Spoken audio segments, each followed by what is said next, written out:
What must I do to be saved? This is a question that has been asked by billions, but it's also a direct quote from the Bible.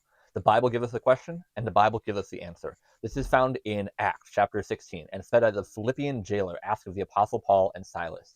In Acts 16, verse 30, he says to them, "Sirs, what must I do to be saved?" And they answer.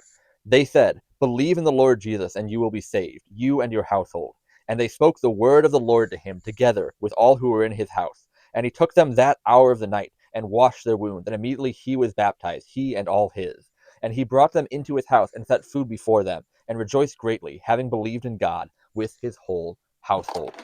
It is exactly as straightforward as that. Belief, not works. Belief, not ritual. Belief, not any tradition or any goodness that you could claim of your own, but belief is what saves you. The Philippian jailer believed in the Lord Jesus Christ, he and his household, and having believed, they were saved, and being saved, were baptized. Belief in the Lord Jesus is the absolutely necessary requirement for salvation, and is the fundamental foundation that the Christian life is then built upon. Belief means more than just thinking that a fact is true. James 2:19 says that even demons believe that God is one, but they are not saved. You not simply believe that Jesus is a person, you believe in him as Lord, and you confess that belief, not hide it.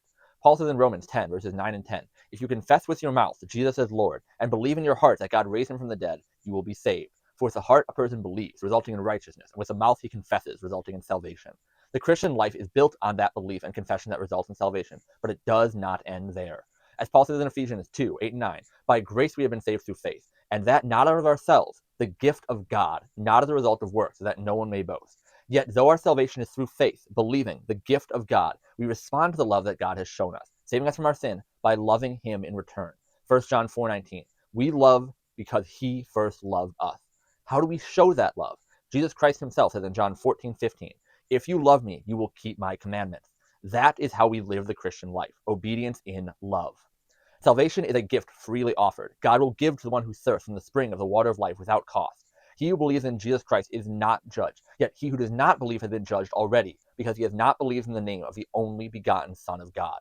Nothing but belief can save you. There is no other path to salvation, to our Father, than through the Son, Jesus Christ. Put your faith and trust in him. Believe in his death and resurrection, done for your redemption. Confess Jesus as Lord and you will be saved. This is the promise of God, and from eternity to eternity, God is faithful in every promise. Why wait when eternity is at hand? Come and receive what the God of creation has offered in his boundless love. If you have heard and you cover your ears and you turn away, you will have all of eternity to regret that choice, or you can have all of eternity to celebrate the gift freely offered and given. The time is now to believe in the Lord Jesus Christ and be saved.